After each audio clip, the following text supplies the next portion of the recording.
这里是？这里是卡斯拉纳圣痕空间与普通的虚数空间相互浸润的地带。当时在科洛斯腾，我就是被奥托流放到了这里。也就是说，这里距离圣痕空间真正的核心地带其实还有一段距离。哎，其他人呢？德丽莎主教显然还没有完全恢复。至于其他人，卡斯拉纳的圣痕与他们的体质并不全然相容，而且……不，没什么。如你所见，这里很容易令人迷失方向。好在不久之前，德丽莎主教在这里留下过噬梦的痕迹，只要用须弥芥子加以标记。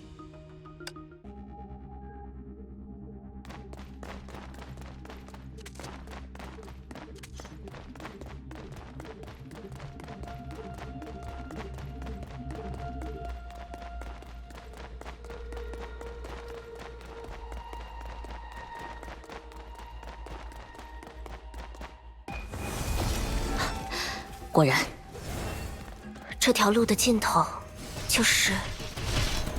多半如此。所以，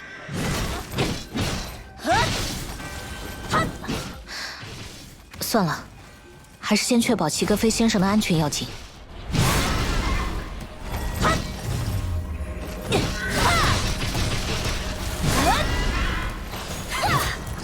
审判的时刻到了！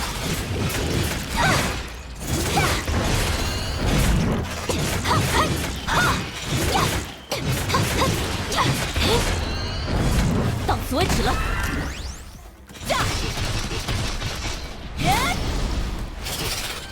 你太吵了。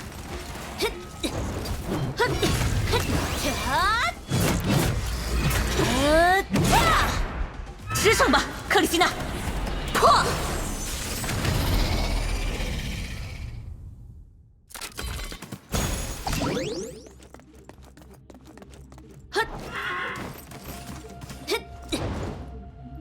走吧，提安娜，我们出发。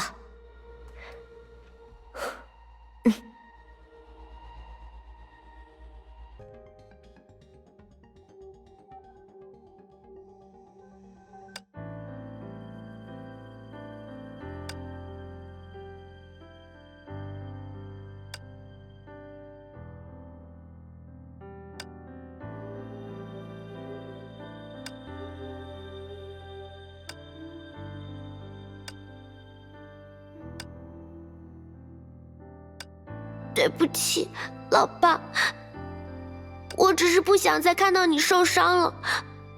我也想保护你。不，应该道歉的是爸爸。爸爸做了很多对不起你的事。老爸，你怎么了？我觉得老爸对我很好啊。老爸陪我训练，还给我买了很多很多礼物。但是老爸没有问过你喜不喜欢训练，喜不喜欢礼物。老爸没有问过你的感受，明明你的感受才是最重要的。我的感受？你的感受，你喜欢的食物，你想做的事，你想成为的人。对了，今天是你的生日吧？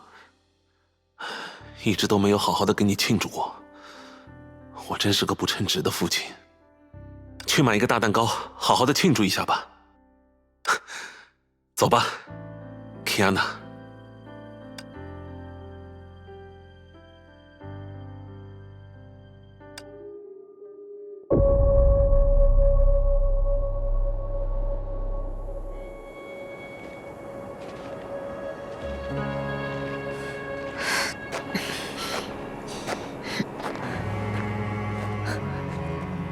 这里就是卡斯拉纳真正的圣痕空间。老爸他就在这里。出发吧，我们去救出齐格飞先生。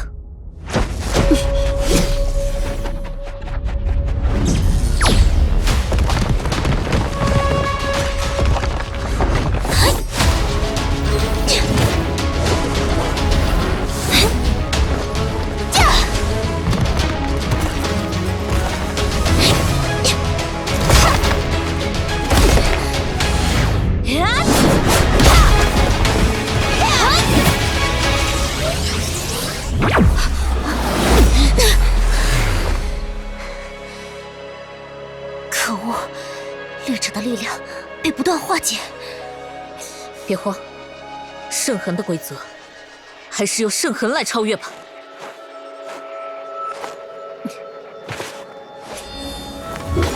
以沙尼亚的之名号令，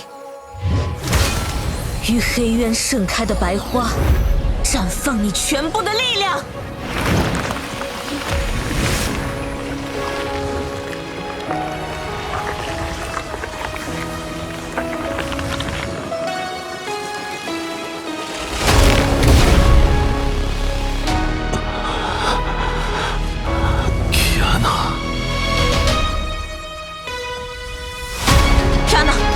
现在，老爸，这团火焰是你为我点亮的一切。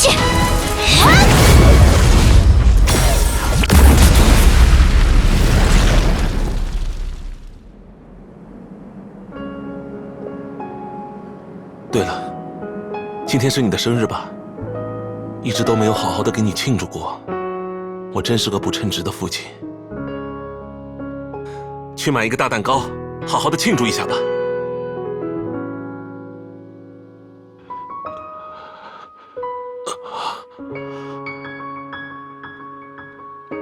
老爸，欢迎回家。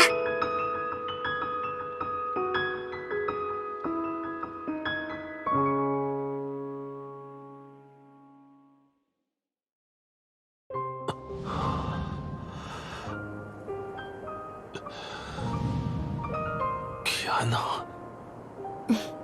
我来救你了，老爸。你不是说过，卡斯兰娜家的人，无论付出什么代价，都一定要守护住自己最爱的人吗？所以，我们就来到这里了呀。看来德丽莎确实没说错，你已经是个大姑娘了。那还用说，士别3日，当刮目相看。成语我都已经学会了很多哦。不过，能做到现在的事，我也离不开大家的帮助。德丽莎学院长、圣弗雷亚的伙伴们，还有幽兰戴尔。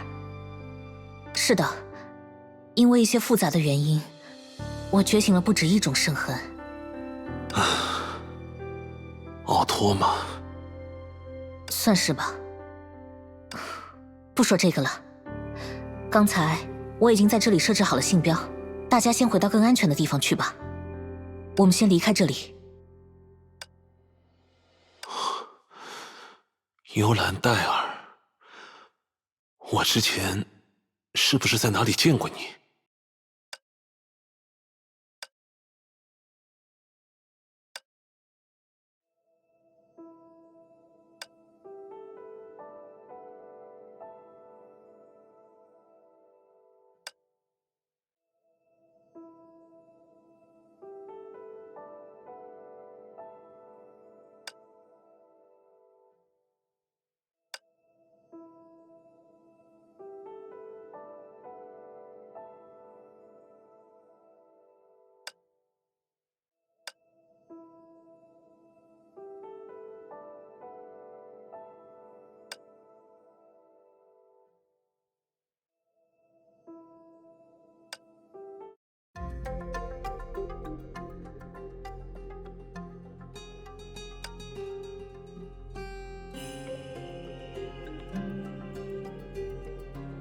他们都是薄家梵歌里的章节，是很久以前一个喜欢印度神话的同学读给我听的。我觉得你现在的心情，也许和书里那个大战之前的阿周那有几分相似之处。阿周那是谁？是印度神话里的一位王子，也是一位大英雄。他在巨炉之野的大战开始前，看到自己的许多亲朋好友站在了敌人那一边，因此心灰意冷，不愿上阵。而薄家梵歌，就是被称为薄家梵的奎师那神，劝说阿周那打起精神参战的演讲内容。可是，我并没有要在战场上面对什么亲朋好友啊。是的，你应该不可能在这里遇见什么亲朋好友。比安卡，你遇到的问题和阿周那正相反。正因为如此，你和他的心情却反而有了几分相似之处。我不是很懂你在说些什么。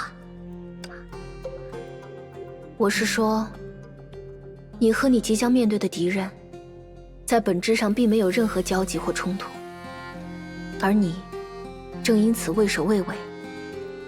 你的心中仍然存在着犹豫、迷茫，甚至恐惧。比安卡，到目前为止，你只是在顺着船长或者议长的计划行动，你并没有认真思考过，你本人在整个事件中有着怎样的意义，无处安放的责任感，这才是你当下紧张情绪的本源所在。因为你始终觉得自己是一个外来者，生怕辜负了这些异世界人殷切的期待。我向丽塔打听过一些你以前的事，你是一个非常上进的女武神，但是给你带来喜悦的永远是任务和事件的结果，而不是他们的过程本身。我觉得这样很辛苦，而且也没有必要。可是，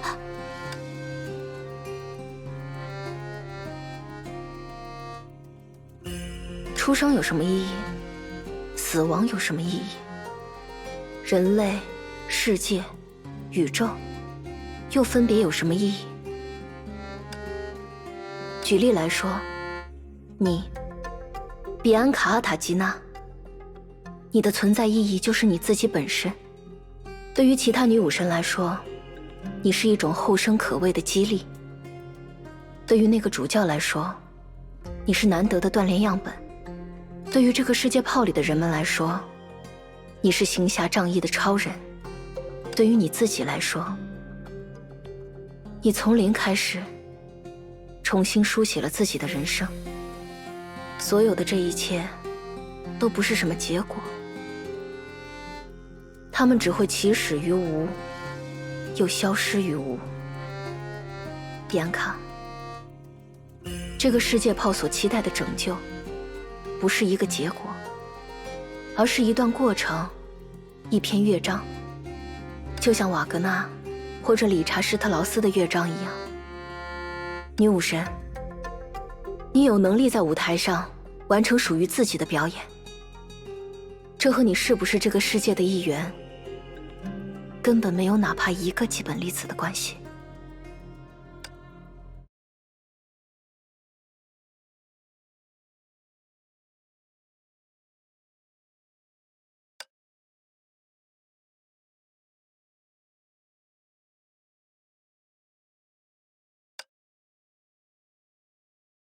齐格飞先生，如果你能回忆起在哪里见过我，那么我接下来要讲的故事，对你来说就会好懂很多。大约2个月前，我中了奥托的暗算，被流放到了虚数空间的某处。那里是一片鲜红的沙漠，虚数空间中的一个独特维度，无尽的历史，他们在那里会以潜意识的形式不断呈现出来。但正是在这种漫无目的的漂流中，我遇到了一个特殊的存在。他是一位能勇敢面对一切的英雄，尽管他的人生乍看上去早就被所谓的命运像纸一样撕得粉碎。他失去了妻子，失去了女儿，但他从未失去斗志，也始终乐观向前。在神话中，西西弗斯费尽力气把巨石推上高山，然后无助地看着巨石从高山上滚落，如此周而复始。从某种角度上说，这是人生的常态。我也并不是仅仅因此就与他的人生产生了共鸣。在此之上，他选择了做一个命运的斗士，选择了我希望自己也能如此生活下去的一种态度。不向命运低头，不向世界屈服，始终贯彻自己内心最纯粹的信念。这是西西弗斯为我们留下的真正印记，是英雄的证明，更是人类的证明。因此，尽管对他来说，这场遭遇或许只是一场转瞬即逝的迷梦，但比起我的血缘，我失忆之前的过往，他对人生的态度，他的人格碎片对我的激励，这些事物才是我最为珍视的宝物。也正是因为这些事物，我今天和 Kiana 一起决意将他从最悲惨的命运中解放。自私一点来说，这并不是为了他，也不是为了 Kiana。这份决意的起点，它在于这位英雄的人生为我带来的共鸣。齐格飞先生，那时我遇到的那位人格碎片，他就是这张相片上的侯母褪色之后的样子。他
这次，我终于听见你的声音了。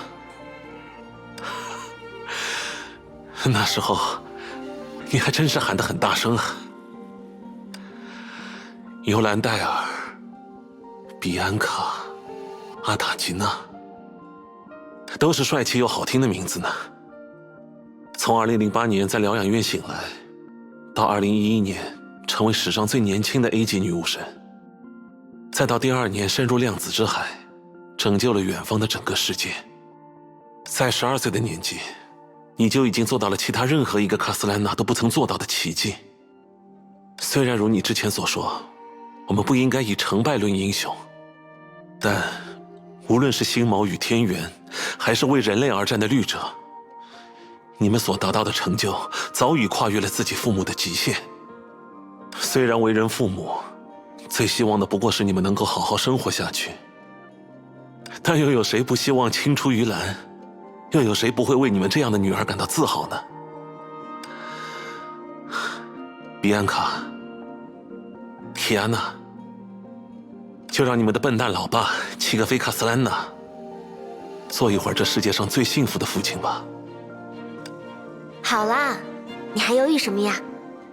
啊，可是……等等，一家人就要这样才对吗？过去是你们让我有了加入这个家的契机，在这种特殊的时候，我当然也要再推你们一把才行啊。提安娜，这还真是Kiana一贯的作风呢。那当然啦，在久别重逢的时候，如果你们只顾着做人生演讲，那也太奇怪了吧。